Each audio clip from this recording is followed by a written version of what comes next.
Fatty liver के बिना hypothyroidism के बहुत रेयर केसेस हैं। फैटी लिवर तो आप मान के चलिए कि अगर आपको थायराइड की बीमारी है तो आपका फैटी लिवर होगा ही होगा। एक बहुत मिथ फैला हुआ है कि जो थायराइड के पेशेंट्स होते हैं उनको गोभी, ब्रोकली और ये बंद गोभी नहीं खानी चाहिए। ऐसा नहीं है, ये एक मिथ है। थायराइड की वजह से डिप्रेशन बहुत ही कॉमन होता है। कोई भी थायराइड पेशेंट ऐसा नहीं है जो क्योर हो गया हो वो गोली लेने से। वो गोली सारी उम्र लेते रहते हैं। और let me tell you one thing कि होता क्या है, रिपोर्ट्स में तो वो नॉर्मल दिखता है लेकिन सिम्टम वहीं के वहीं है, क्योंकि वो दवाई आपको ठीक नहीं कर रही है, वो सिर्फ रिपोर्ट्स में नॉर्मल दिखा रही है आपका थायराइड। नमस्कार दोस्तों, मैं हूं हिमांशु भट्ट। अगर आपको थायराइड है और वो भी हाइपोथायरॉयडिज्म और आपका वेट बढ़ रहा है, लेकिन कई दवाइयां खाने के बाद भी, कई नुस्खे अपनाने के बाद भी अगर आपको सॉल्यूशन नहीं मिल पा रहा है अपने थायराइड से, तो दी हेल्थ शो की आज की इस वीडियो में हम clinical dietitian doctor Sarika Sharma ji से जानेंगे कि कैसे आप बिना दवाइयों के नेचुरली सिर्फ अपनी डाइट से अपने थायराइड को कंट्रोल कर सकते हैं और खासकर कि थायराइड में बढ़ते हुए वेट को भी कंट्रोल कर सकते हैं। मैम प्रणाम आपको। प्रणाम।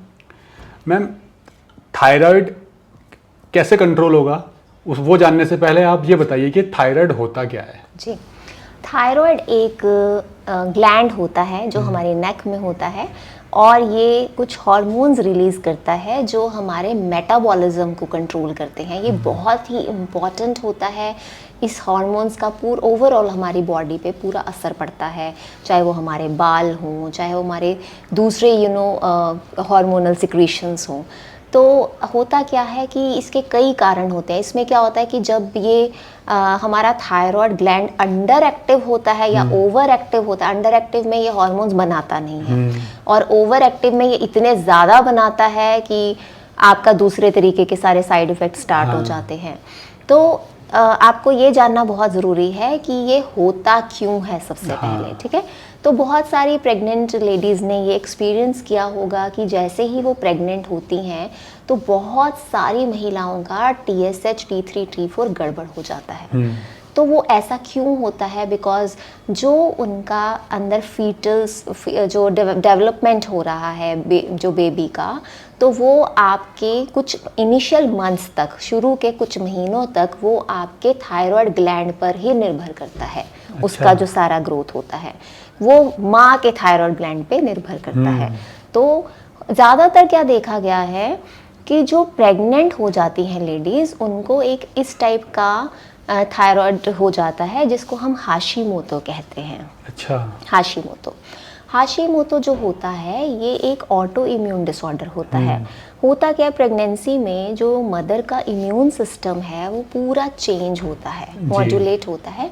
तो बहुत ज़्यादा चांसेस होते हैं कि जब भी कोई थायराइड की बीमारी प्रेगनेंसी के दौरान होती है तो बहुत चांसेस होते हैं कि वो हाशिमोतो ही है।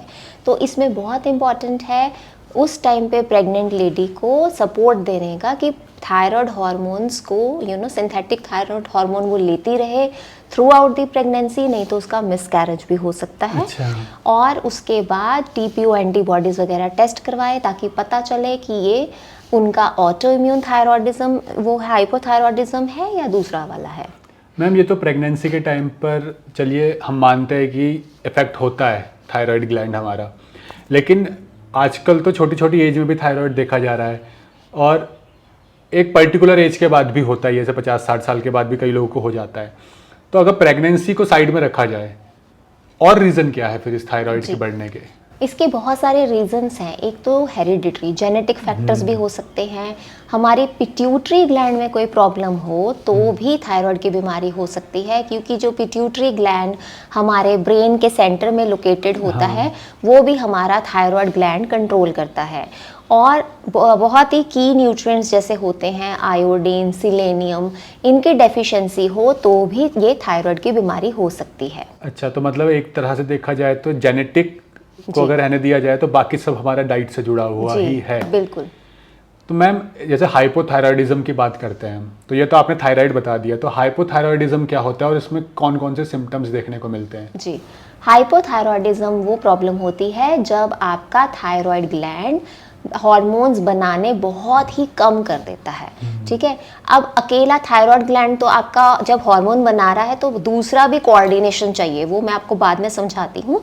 अब इसमें क्या होता है कि जब वो कम हार्मोन्स बना रहा है तो बहुत सारे सिम्टम्स सामने आते हैं, जैसे आपका मेटाबॉलिज्म बिल्कुल स्लगिश हो जाएगा, इतना स्लगिश हो जाएगा कि आपको हर वक्त ब्लोटिंग रहेगी, आपका वेट गेन होने लगेगा, आपके बाल जो प्रोटीन से बने हैं, इसमें प्रोटीन की मेटाबॉलिज्म में भी प्रॉब्लम होती है, तो वो बाल गिरने लगते हैं। ठीक है, आपकी स्किन में भी इश्यूज होते हैं, आपकी पिगमेंटेशन, एक्नी, सिस्टिक एक्ने ये भी हो सकता है, और आपके मूड स्विंग्स, आपके मेंस्ट्रुअल साइकिल महिलाओं में वो भी डिसरेगुलेट हो जाते हैं। मैम, ये तो आपने बताया कि इस वजह से होता है, सिम्टम्स है, लेकिन जनरली एक इंसान अगर मोटा हो रहा है मान लीजिए, तो कई बार लोग सेडेंट्री लाइफस्टाइल की वजह से मोटे हो जाते हैं, लेकिन हाइपोथायराइड में भी मोटे होते हैं, तो किसी भी इंसान को कैसे पता चले कि वो नॉर्मल अपनी सेडेंट्री लाइफस्टाइल की वजह से मोटा हो रहा है या ये थायराइड का सिम्टम है? जी, सेडेंट्री लाइफस्टाइल अगर वो है तो वो आपकी बॉडी के हर पार्ट को नेगेटिवली इम्पैक्ट करेगा। ठीक है, अगर आपका लाइफस्टाइल ही ठीक नहीं है, आप एक्सरसाइज नहीं कर रहे हैं, तो बहुत सारी चीज़ें, चाहे आप खाना भी ठीक खा रहे हैं तो वो हज़म नहीं होगा। जब वो हज़म नहीं होगा तो की न्यूट्रिएंट्स आपकी बॉडी में प्रॉपरली एब्जॉर्ब ही नहीं होंगे।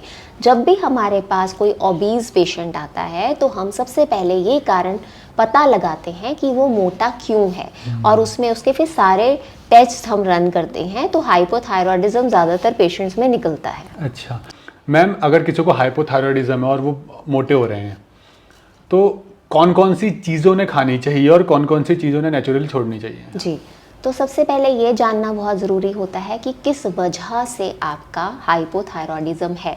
अगर प्रेगनेंसी है तो उस वक्त आपने कुछ नहीं करना, उस वक्त सिर्फ आपको अपने गायनेकोलॉजिस्ट जो आपको वो सिंथेटिक हार्मोन देते हैं खाने के लिए, वो सुबह जो खाली पेट खानी होती है गोली, वो ज़रूर खाएं, वो बिल्कुल नहीं छोड़ें। उस वक्त जब आपका एक बार बेबी हो गया है तो पता लगाइए कि ये जो थायराइड की प्रॉब्लम है ये ऑटो इम्यून है या दूसरा है, हाशिमोतो है या सिंपल हाइपोथायरॉयडिज्म है। ठीक है, अब उस हिसाब से आपका ट्रीटमेंट होगा कि पिट्यूटरी ग्लैंड में प्रॉब्लम है तो अलग तरीके से आपका इलाज होगा, जेनेटिक है तो वो भी फिर लाइफस्टाइल से आप कर सकते हैं, क्योंकि हम लोग ये मानते हैं कि जैसे हम ये मानते हैं कि genes load the gun but lifestyle pulls the trigger. हाँ, तो बहुत सारी चीज़ें हैं जो आपकी डीएनए में, you are susceptible for many diseases, लेकिन अगर लाइफस्टाइल ठीक है तो वो ट्रिगर नहीं होती है। ठीक है, तो अब आपको करना क्या है? अगर आपको हाइपोथायरॉयडिज्म है तो ये जो हम आपको बताने जा रहे हैं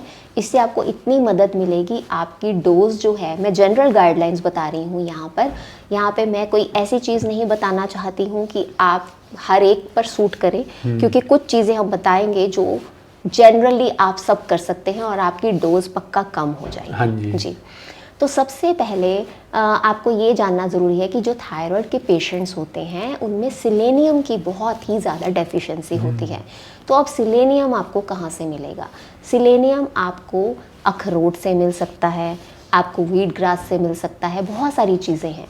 अगर हम अखरोट की बात करें, सिलेनियम के लिए आपको 3-4 अखरोट रोज़ के खाने हैं। ठीक है, अब होता क्या है, जब आपकी बॉडी में सिलेनियम की डेफिशिएंसी कंट्रोल हो जाती है, नहीं रहती है, तो आपका एक मास्टर एंटीऑक्सीडेंट होता है जिसको हम ग्लूटाथायोन कहते हैं।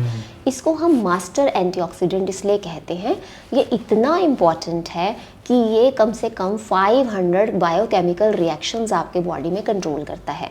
और धीरे धीरे जैसे जैसे आपकी एज बढ़ती है तो आपका इस ग्लूटाथायोन का लेवल जो है वो डिक्लाइन करने लगता है। तो सिलेनियम मदद करता है फॉर द सिंथेसिस और for the secretion of glutathione hormone in your body. ठीक है, तो जब ग्लूटाथायोन एंटीऑक्सीडेंट आपकी बॉडी में बनने लगता है तो आपका थायराइड ग्लैंड जो है वो हार्मोन्स प्रोड्यूस करने लगता है, और उसकी वजह से आपकी जो वो गोली है उसकी जो डोज है वो धीरे धीरे कम होने लगती है। ठीक है, तो दूसरी चीज़ मैं बताऊंगी, व्हीट ग्रास जूस, जो गेहूं के ज्वारे होते हैं वो इतने अच्छे होते हैं आपके लिए। उसके पीछे क्या रीजंस हैं कि एक तो वो सिलेनियम में रिच होते हैं, दूसरा वो लिवर डिटॉक्स करते हैं। जितने भी थायराइड के पेशेंट्स होते हैं सबका एक प्रेजेंटेशन है कि उनका फैटी लिवर होता है। फैटी लिवर के बिना हाइपोथायरॉयडिज्म के बहुत रेयर केसेस हैं। फैटी लिवर तो आप मान के चलिए कि अगर आपको थायराइड की बीमारी है तो आपका फैटी लिवर होगा ही होगा। तो ये जो गेहूं के ज्वारे हैं ये आपका लिवर डिटॉक्सिफाई करते हैं और इनमें क्लोरोफिल होता है। क्लोरोफिल जब आपकी बॉडी में एंटर करता है और उसके बाद अगर आप मान लीजिए कि आप सन बेदिंग कर रहे हैं तो your clear skin acts as a solar panel. तो आपकी जो क्लियर स्किन से मेरा मतलब ये है कि जब भी आप सन से विटामिन डी लेने के लिए सन बेदिंग करते हैं तो आप सनस्क्रीन मत लगाइए, क्लियर स्किन रखिए।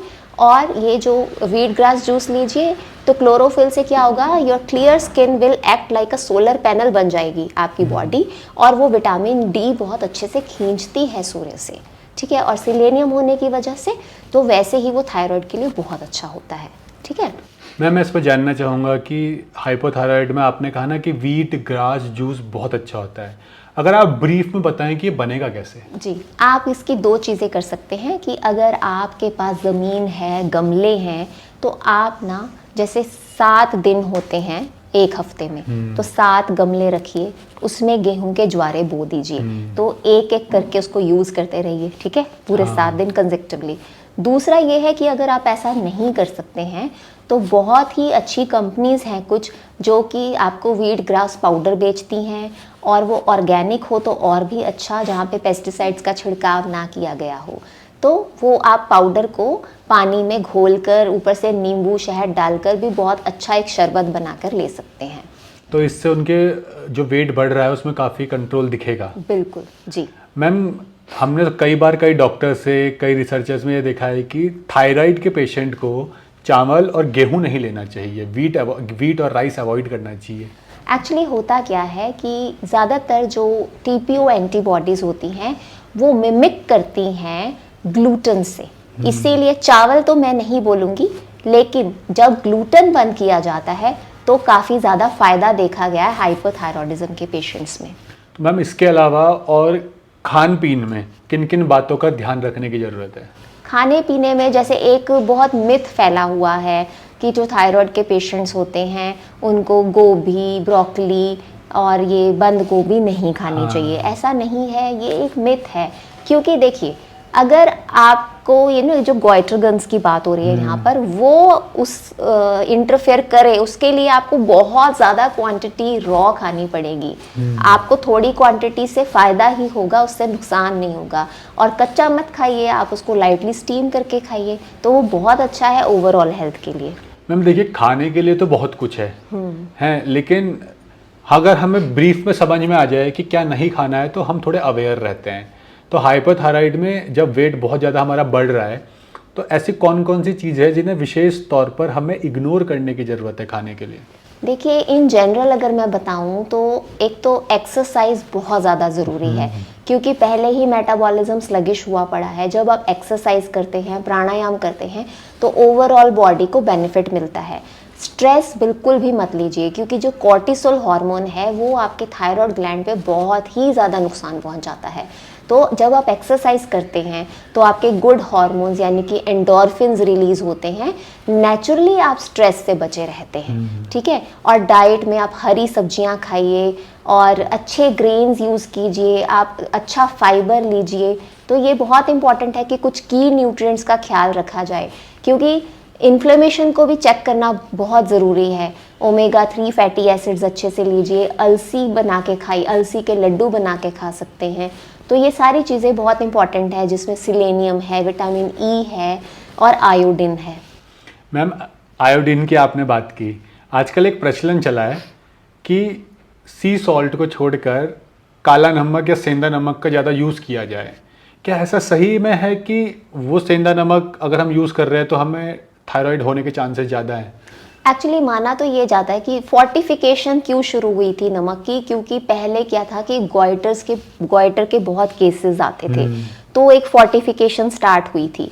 अब क्या हो गया है कि जो सफ़ेद रंग का नमक है वो इतने ज़्यादा प्रोसेसेस से गुजरता है और उसमें इतना माइक्रो प्लास्टिक का एक अमाउंट मिलता है, तो ये देखा जाता है कि क्या आउटवे हो रहा है, बेनिफिट हो रहा है या रिस्क हो रहा है। क्योंकि आयोडीन की अगर बात की जाए तो कई हरी सब्जियां हैं जिनसे आपको अच्छी मात्रा में आयोडीन मिल जाता है, जैसे आपकी पालक हो गई, आपके मशरूम्स हो गए, सी कैल्प हो गया, एक तरीके की एल्गी होती है।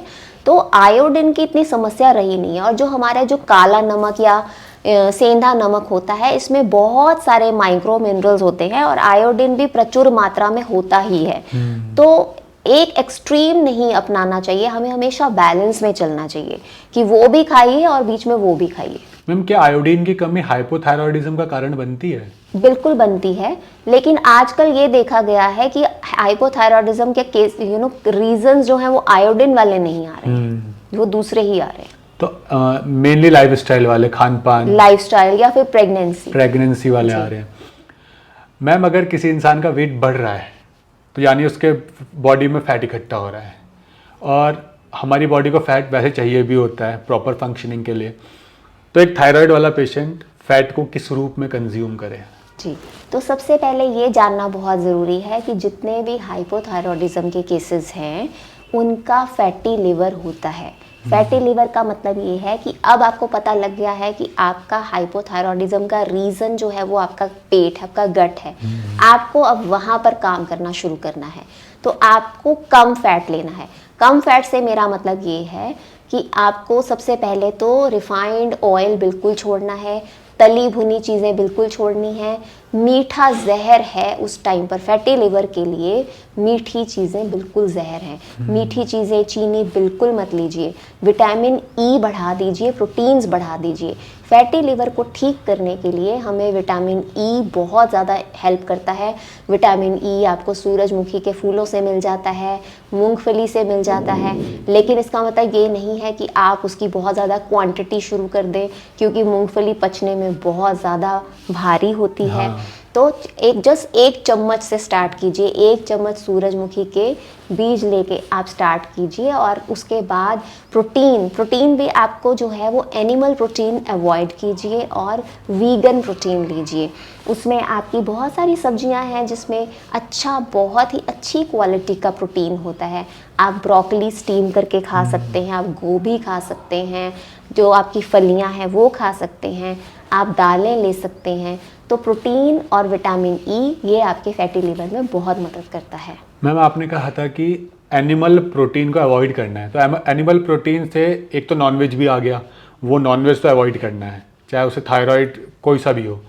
लेकिन यहाँ पर अगर हम बात करें डेयरी प्रोडक्ट की, क्योंकि वो भी एनिमल प्रोटीन है, तो क्या डेयरी प्रोडक्ट भी हाइपोथायराइड में अवॉइड करना है? सबसे पहले अगर आपका फैटी लिवर है तो ये बड़ी कॉमन सेंस वाली बात है कि गरिष्ठ भोजन यानी चीज़ी, क्रीमी, ये सब हैवी टू डाइजेस्ट वाला, हैवी टू डाइजेस्ट हो जाएगा। तो जितने भी आपके डेयरी प्रोडक्ट्स हैं ये बहुत हैवी टू डाइजेस्ट है। They are very cheesy, they are very greasy.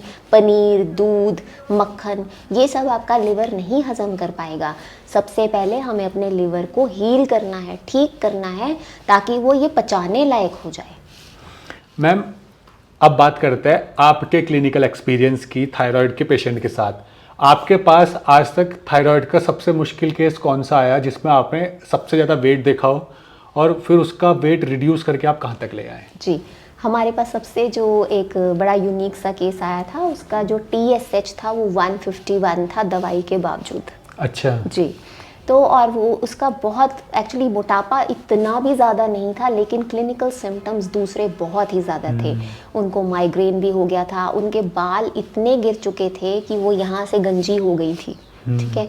उनकी स्किन बहुत ख़राब थी, उनके मूड के बहुत ज़्यादा स्विंग्स थे, डिप्रेशन था उनको। थायराइड की वजह से डिप्रेशन बहुत ही कॉमन होता है, इट्स वेरी कॉमन प्रेजेंटेशन। तो उनका जो है डाइट से हम लोगों ने 6 वीक्स में 151 से 2 डिजिट में आ गया था, मुझे नंबर याद नहीं है। तो और साथ में उनके सारे सिम्टम्स जो हैं वो रिवर्स होने शुरू हो गए थे। उसके बाद वो 6 मंथ्स तक हमारे साथ बनी रही और अब उनका थायराइड जो है वो बिल्कुल नॉर्मल रहता है। और मैम, वैसे ये भी बड़ी अजीब बात है ना कि थायराइड को भी मेडिकल साइंस कहती है क्योरेबल नहीं है। नहीं, हाँ, और जब क्योरेबल नहीं है तो फिर आप दवाई किस बेस पे दे रहे हो? एग्जैक्टली कोई भी थायराइड पेशेंट ऐसा नहीं है जो क्योर हो गया हो वो गोली लेने से। वो गोली सारी उम्र लेते रहते हैं। और let me tell you one thing कि होता क्या है, रिपोर्ट्स में तो वो नॉर्मल दिखता है लेकिन सिम्टम वहीं के वहीं हैं। पेशेंट बिल्कुल अच्छा फील नहीं करता। जितने भी हाइपोथायराइडिज्म के केसेस हैं उनके बाल झड़ते हैं, उनकी मेमोरी बहुत वीक हो जाती है और उनको डिप्रेसिव सिम्टम्स होते हैं और वो मोटे होते हैं। वो दवाई लेने के बावजूद, क्योंकि वो दवाई आपको ठीक नहीं कर रही है, वो सिर्फ रिपोर्ट्स में नॉर्मल दिखा रही है आपका थायराइड। मैम क्या ऐसा भी होता है कि हाइपोथायराइड के सिम्टम हमारी आंखों पे भी दिखते हैं? ओवरऑल सारी चीज़ों पे दिखते हैं। हाइपोथायराइडिज्म से आप मानेंगे नहीं कि अगर उसको ट्रीट नहीं किया जाए तो हार्ट अटैक के बहुत सारे पेशेंट्स हैं जिनको हाइपोथायराइडिज्म की वजह से आगे जाके हार्ट अटैक, क्योंकि मोटापा भी बढ़ता रहता है, आर्टरीज चौक हो जाती है। जी बिल्कुल, क्योंकि ओवरऑल पूरा फंक्शनिंग डिस्टर्ब हो रहा है, पूरा मेटाबॉलिज्म डिस्टर्ब हो रहा है। मैम आप अपने एक्सपीरियंस के अकॉर्डिंग क्या मैसेज देना चाहेंगी हाइपोथायराइडिज्म के पेशेंट को जो दवाइयों के भरोसे चल रहे हैं और परेशान रहते हैं और उनका ठीक नहीं हो पा रहा? ओके, तो सबसे पहले तो अगर आप वो गोली कई सालों से खा रहे हैं सुबह उठ के और आपके डॉक्टर ने आपको कहा है कि आपको सारी उम्र खानी पड़ेगी, तो मत यकीन कीजिए, क्योंकि हमने सच में देखा है कि ये गोली छूट जाती है। और होता क्या है कि जब आप पॉजिटिव थिंकिंग रखते हैं तो बहुत ज़्यादा अच्छा असर पड़ता है आपकी वास्तविक जीवन पर भी। आप अपना लाइफस्टाइल ठीक कीजिए, आप हॉलिस्टिकली चलिए, आप अपना खान पान एक बार सही करके देखिए, जिसको कहते हैं ना एक आइडियल लाइफस्टाइल, नेचर के सिंक में आके देखिए। आपकी ये जो गोली है धीरे धीरे कम होते होते छूट जाएगी। मैम बस एक लास्ट क्वेश्चन, एक डे चार्ट के हिसाब से बता दी कि पर डे हाइपोथायराइड का पेशेंट किस तरीके से खाए, सुबह, दिन में और रात को? जी, हाइपोथायराइडिज्म के पेशेंट को सबसे पहले अपने लिवर पे ही काम करना है, बार बार मैं यही कहूँगी। और जब वो सुबह उठे तो सबसे पहले प्राणायाम करे, एक्सरसाइज करे, वो बहुत ज़्यादा इम्पॉर्टेंट है। प्राणायाम में वो अनुलोम विलोम यानी कि ऑल्टरनेट ब्रीदिंग एक्सरसाइजेस कर सकते हैं। जैसे ही ऑक्सीजन अंदर जाती है एक एक सेल रेजुविनेट होता है और ओवरऑल आपके हार्मोन्स पे बहुत अच्छा असर पड़ता है। और दूसरा, सुबह नाश्ते में बहुत इंश्योर करें कि उसको प्रोटीन जो है वो लीन प्रोटीन हो, इजीली डाइजेस्टिबल फूड हो जो वो आसानी से पचा सके। और उसके बाद दोपहर का भी भोजन ऐसा हो जिसमें रिफाइंड ऑयल नहीं हो। और नारियल के तेल में भी आप बना सकते हैं, थोड़ा सा नारियल का तेल उसमें, मतलब रिफाइंड ऑयल को अवॉइड कीजिए क्योंकि ये इन्फ्लेमेटरी होता है। और उसके बाद डिनर में भी खिचड़ी, दलिया, इस तरह की चीज़ें ली जा सकती हैं। और कुछ अडेप्टोजेनिक हर्ब्स होती हैं जो थायराइड के पेशेंट्स को बहुत फ़ायदा करती हैं। अश्वगंधा का भी हमने बहुत अच्छा असर देखा है थायराइड के पेशेंट्स पे। मतलब सब कुछ ऐसा खाइए जो इजी टू डाइजेस्ट हो, बिल्कुल, जिसे पचाने में आपको मेहनत ना करनी पड़े। लेकिन एक बात का, और हर वीडियो में बोलता हूँ, इसमें भी बोल रहा हूँ कि ज़रूरी नहीं है कि जो मैम ने बताया वो सब हर इंसान की बॉडी के हिसाब से सूट करे। अगर आप कोई भी किसी भी सजेशन को अपनी लाइफ में इम्प्लीमेंट करना चाहते हैं तो पहले डॉक्टर को ज़रूर दिखाएं कि आपका बॉडी टाइप क्या है, कौन सी चीज़ें आपको सूट करती है और कौन सी नहीं करती है, और आपके BMI के अकॉर्डिंग आपके लिए क्या चीज़ कितनी ज़रूरी है। तो मैम आपको बहुत बहुत धन्यवाद, क्योंकि हाइपोथायराइड बहुत कॉमन है, बहुत लोग परेशान हैं, तो उम्मीद करते हैं आपकी इन्फॉर्मेशन लोगों के बहुत ज़्यादा काम आएगी और हेल्पफुल रहेगी। तो आपको काफ़ी इन्फॉर्मेशन मिल ही गई होगी हाइपोथायराइड के बारे में कि कैसे इसे कंट्रोल करें नेचुरली, और क्या खाएं, कैसे खाएं, कितना खाएं और कब खाएं। लेकिन इसमें ध्यान रखें कि आपको खुद से डॉक्टर नहीं बनना है। आपको एक डॉक्टर से कंसल्ट करने के बाद ही अपनी बॉडी के हिसाब से चीज़ों को अडॉप्ट करना है और उनको अपनी लाइफ में इम्प्लीमेंट करना है। अगर आप मैम से कांटेक्ट करना चाहते हैं तो मैम का कांटेक्ट नंबर डिस्क्रिप्शन और पिन कमेंट में आपको मिल जाएगा। इसी के साथ अगर आपके कोई क्वेश्चंस है, आपकी किसी भी बीमारी से जुड़े हुए हैं, तो आप नीचे कमेंट सेक्शन में पूछ सकते हैं। हम कोशिश करेंगे अलग अलग वीडियोस के माध्यम से आपकी प्रॉब्लम का सॉल्यूशन आपको दें, ताकि आप फिट एंड फाइन रह सके और इलनेस से वेलनेस की तरफ बढ़ सके। धन्यवाद।